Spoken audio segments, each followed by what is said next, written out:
Hey guys, today we're going to be looking at the AirPod Pros after about 7 months of me using them. So, just a little background about them. We started hearing rumors back in April of 2019 of what they would look like and what new features they would have. So, they looked like regular AirPods originally, before we knew anything from Apple. And I was disgusted by what Apple software and the mock-ups that we were seeing showed us. So I hesitated about getting them, but the images and mock-ups just weren't doing them justice. So they ruined how good they could be in my eyes at first.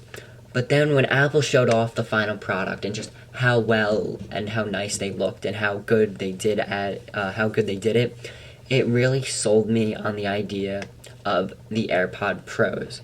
So while they were memed like crazy and said they look like the shower heads, the Pixar lamp, and blow dryers, I didn't really care.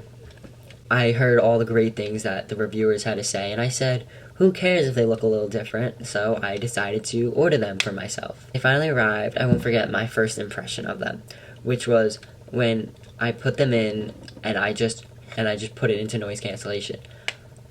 Oh my god.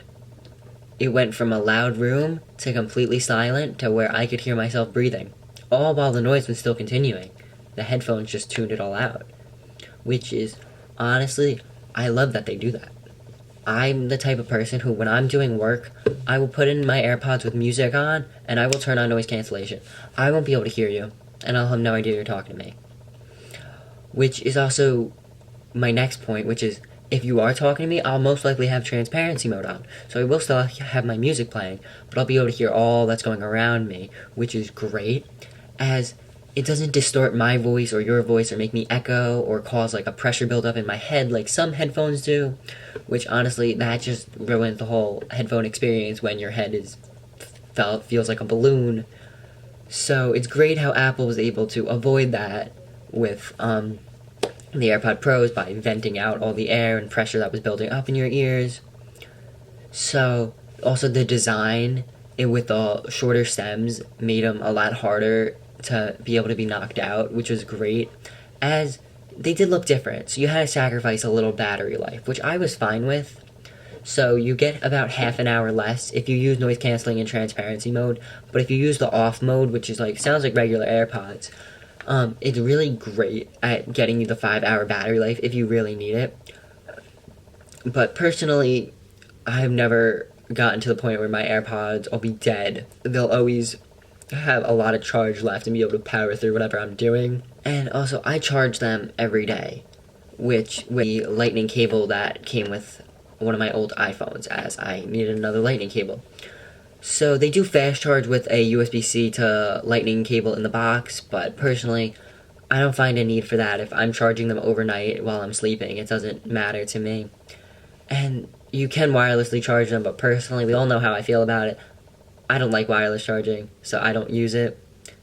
And I keep my AirPods in a case to make them look brand new, which I recommend to anyone who has AirPods or is getting AirPods, is to keep them in a case and keep them looking nice and clean.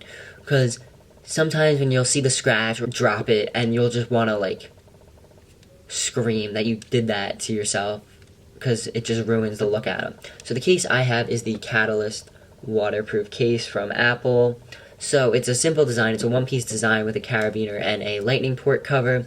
So to open it, you just peel the front and the back, and then you get direct access to your AirPods, which is great. Now, I got this case over other cases because I like the whole one-piece design, as I did have these on my AirPods, on my original AirPods, which is what sold me to get them again. As this case is drop proof for 5 feet and water resistant, which the AirPod Pros are sweat resistant, not waterproof or water resistant, which is why the case is great. So if they get a little rain on it or something, I don't have to worry about it. And with the included carabiner, I don't have to worry about it falling off or being dropped anywhere, or even opening with the nice one-piece design, as you can't open it unless you open this. And while the AirPods do have a strong magnet to keep it shut, the one my one fear with them was always that it will potentially fall out and I will potentially lose one of my AirPods, as I won't realize that it fell out or whatever, as it'll be clipped on my bag and I won't see it fall, which is why the Catalyst case is great for me. And with the lightning port cover, it's great at making sure nothing gets in the lightning port and then I have to clean it out or make sure that nothing gets in it to potentially damage it. So, would I choose the AirPod Pros over my old AirPods? 100%. I still use my old AirPods. There's no question about that. But I would 100% use the AirPod Pros over the other ones. It's just when I don't have my Pros around, it's easier to get the old ones. And also, everything is in sync with Apple's great ecosystem, so I don't have to worry about repairing it to this device or that device or the whole headache of it not being connected here but connected here. Why is it connected to this device and not this device or whatever, which is just great on Apple's side. And that's it for this video, so remember to hit the subscribe button and the bell, and I'll talk to you in the next one. Peace.